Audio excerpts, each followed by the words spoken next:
Hey y'all, I'm Arius, longtime Star Citizen backer, Evocati member, Star Wars fan, and flight simmer. As the recent roadmap drama continues circling the content creators community's drainpipe, Spectrum stories. This game development is on a fucking spectrum. I want to take an alternate approach and suggest a course of action. An action which I believe is a possible solution to what I'm going to refer to as the content vacuum. What is that solution, you say? Easy. SIG. All you have to do right now is release the Kraken. The time has come for something new. Something to change the game. Today's video is brought to you in part by potatoes. Did you know the largest killer of potatoes is tuberculosis?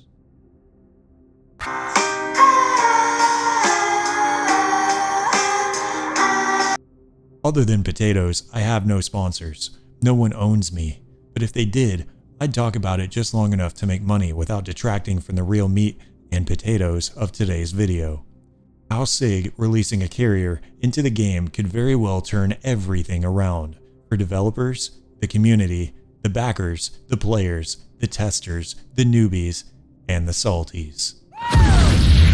Speaking of salty tubers, 1 week ago, Big Fry TV, a more popular YouTuber than myself, made a video. I remember when I jumped in, I believe it was in 2016, and at the time they said that salvaging was around the corner, and it's still not in the game. Think about this, in 2012, it was a space exploration game with 185 systems, and in 2022, it's Stanton with the upcoming patch, and keep in mind this is tentative, a hospital on Lorville, and a coffee shop vendor. In a VentureBeat interview from June 2018, Aaron Roberts was actually quoted by saying, in terms of an instance, right now we can put about 50 players in an instance.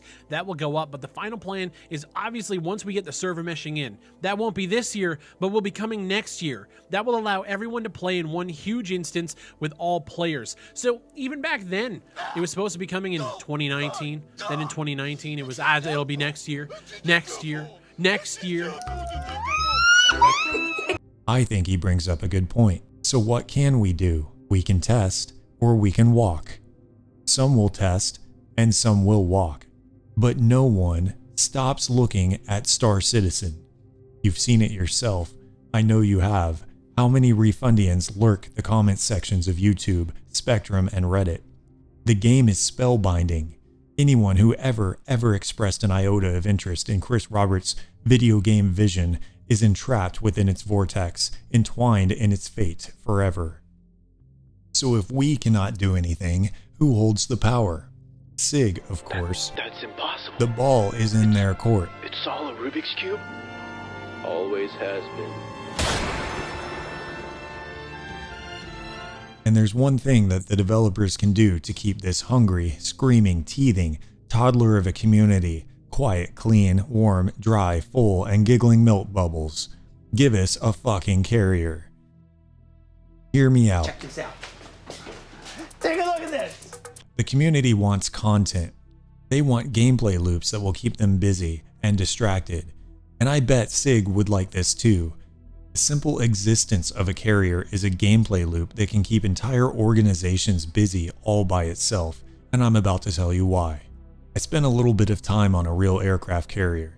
During my time at sea, I witnessed firsthand how the Navy runs a ship.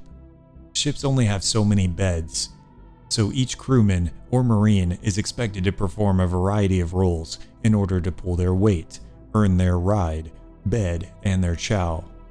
So the ship has what we call conditions. To make a simple thing complicated, think of each condition as a way for the vessel commander to quickly organize the people aboard his vessel into a pre-assigned, task-oriented configuration. For example, me and my friends are cruising through a wormhole from Crusader to Pyro. Some crew are eating chow, the bridge has a skeleton crew, and the Marines are wrestling in the gym. Then we get interdicted. Radar is picking up enemy contact. Contact for Green Dog, starboard 024, 800 yards, sir.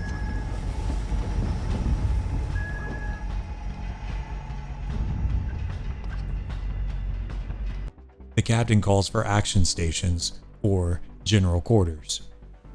The bridge crew reports to the bridge immediately. Pilots and deck crew report to the flight deck and prepare to launch fighters. Marines report to their turret guns, damage control teams, or security checkpoints in case of repelling boarders.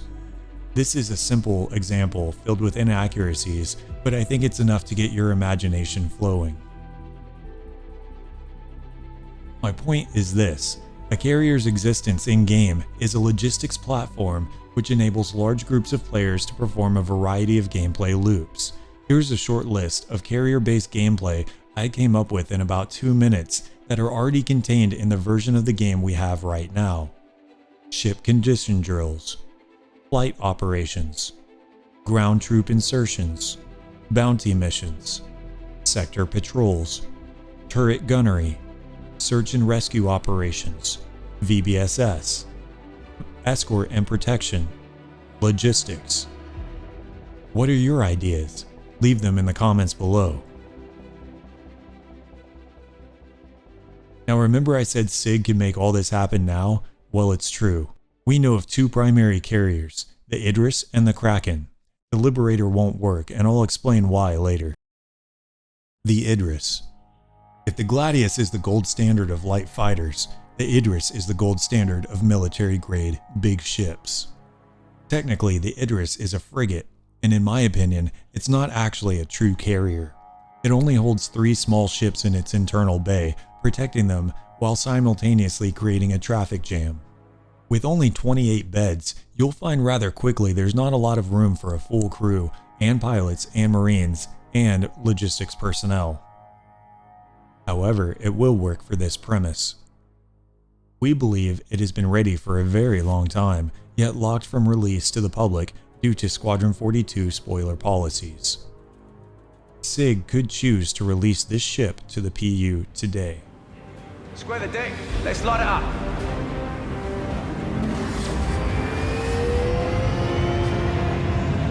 You're clear for launch. On your cue.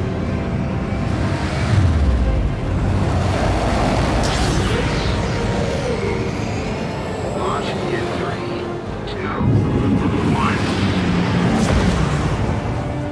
Baron 1 is away. The Kraken.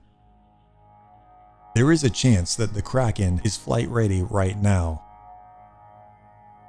A true carrier, the Kraken holds 4 to 6 small fighters and 2 medium ships, which can vary from dropships, medevacs, to logistics support.